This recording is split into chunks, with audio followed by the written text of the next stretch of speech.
சிவகார்த்திகேயன் அவர்கள் super star Rajinikanth அவர்களை கூலி படத்தினுடைய செட்லேயே சந்திச்சிருக்கிறார் அப்படிங்கிற அந்த புகைப்படமும் இப்போ வெளியாகி இருக்குங்க. அதே போல் பார்த்தீங்கன்னா கூலி படத்தினுடைய ஓஎஸ்டி அது ரிலீஸ் ஆகி அது ஒரு பக்கம் பட்டையை கிளப்பிட்டு இருக்கு. நீங்கள் கேட்டுட்டீங்களா? ஏன்னா அதில் எல்லா டியூன் மியூசிக்லேருந்து எல்லாமே அதில் வச்சுருக்காங்க ஓஎஸ்டியில். நீங்கள் கண்டிப்பாக அதை பார்த்து ரசிக்கலாம். இப்போ சிவகார்த்திகேயன் விஷயத்துக்கு வருவோம். அதாவது சிவகார்த்திகேயன் அவர்கள் நேற்று ஒரு ட்வீட் பண்ணியிருந்தாருங்க. என்ன பண்ணியிருந்தார் அப்படின்னா, சூப்பர் ஸ்டார் ரஜினிகாந்த் அவர்கள் பாராட்டியிருக்கிறார் அப்படிங்கிறது தான்.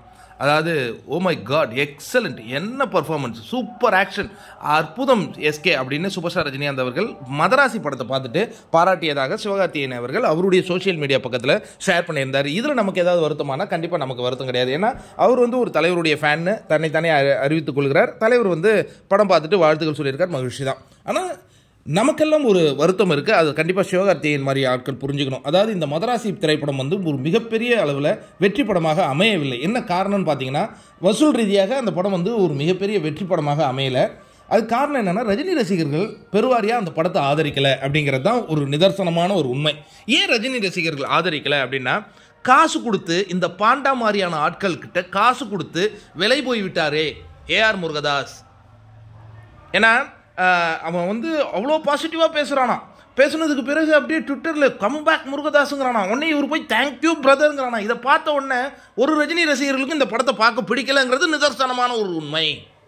ஏஆர் ரஹ்மான் ஏஆர் முருகதாஸ் காசு கொடுத்து எழுத வச்சுக்கிட்டாப்புலையோ இல்லை அந்த மாஃபியா கும்பலில் போய் சிவகார்த்திகேயன் மாட்டினாரோ, அவனுங்க படத்தை பொழுது பேசினாலே ரஜினி ரசிகர்கள் பார்க்க மாட்டாங்க. ஏன்னா அவனுங்க அது அவங்களுக்கு சினிமா நாலேஜே கிடையாது. அவனுங்க பணம் என்றால் எதையும் சாப்பிடும் ஒரு ஜந்துக்கள் அப்படி தான் வச்சுருக்காங்களே தவிர்த்து, அந்த விதத்தில் தான் நாங்கள் என்ன பண்ணுறோன்னா, அஜித் இந்த மாதிரி நாய்களுக்கு பணத்தை இறைப்பது இல்லை. படம் நல்லா இருந்தால் மக்கள் பார்க்கட்டும், ரசிகர்கள் பார்க்கட்டும், அந்த இதில் இருக்கார்.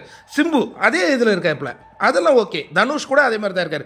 சிவகார்த்திகேயனுக்கு இது தேவையா அப்படிங்கிறது தான் ஒவ்வொருவருடைய கேள்வியாக இருக்குது. ஏன்னா இந்த மதராசி படம் நல்லா இருக்கோ நல்லா இல்லையோ, அது பிலோ ஆவரேஜ் அப்படிங்கிறது தான். ஆனால் எல்லாருமே பாருங்கள், அதாவது இந்த காசு வாங்கினவன் கம்பேக் கொடுத்து விட்டார் முருகராஜ். கம்பேக் கொடுத்து என்ன கம்பேக் கொடுத்தாரு?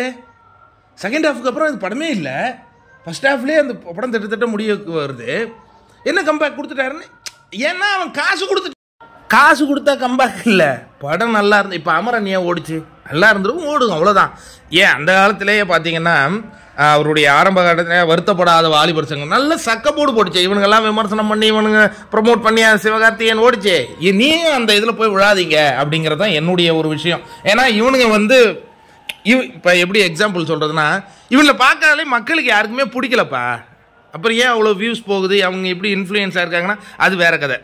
அவங்க கூட சேர்ந்தால் ரஜினி ரசிகர்கள் ஆதரிக்க மாட்டாங்க அப்படிங்கிறத நம்ம கண்டிப்பாக சொல்லிப்போம். இன்னொன்று, அந்த மாஃபியா கும்பல் ஒவ்வொரு பேட்டியிலையும் ஏஆர் முருகதாஸ் உட்கார வச்சுட்டு ஏன் தர்பார் படம் ஃபெயிலியர் ஆச்சு, ஏன் தர்பார் படம் ஃபெயிலியர் ஆச்சு, ஏன் தர்பார், இந்த கேள்வியை ரிப்பீட்டடாக கேட்டானுங்க. அப்போவே எனக்கு பொறி தட்டிச்சு, சேராத இடத்துல சேர்ந்துருக்கானோ முருகதாஸ்ன்ட்டு. அதே ஏன் சர்க்கார் ஃபெயிலியர் ஆச்சுன்னு ஒருத்தனும் கேட்கவே இல்லை. தர்பார் அந்த போட்டுச்சு. ஒரு பொங்கலில் ரிலீஸ் ஆகி சோலோ ரிலீஸு அவன் எல்லாத்தையும் மறைச்சிட்டானுங்க. அந்த படம்லாம் அவ்வளோ ஹிட்டுங்க. அதுக்கு போய் இவன் பதில் சொல்லிட்டு இருக்கான். யார்? ஏஆர் முருகதாஸ். அங்கேயே தெரிஞ்சிச்சு மாஃபியா கையில் இவனுங்க சிக்கினானுங்க. இப்போ மதராசி சுத்தமாக பிக்கப் ஆகாத போயிடுச்சு. அதுதான் நான் சொல்லியிருந்தேன். இவனுங்க பேசாமல் இருந்திருந்தா கூட இந்த படம் ஆவரேஜாக ஓடி இருக்கும். யார்? இந்த குண்டெல்லாம் பாண்டாலாம் பேசாத இருந்தால் கூட இந்த படம் ஓடி இருக்கும்.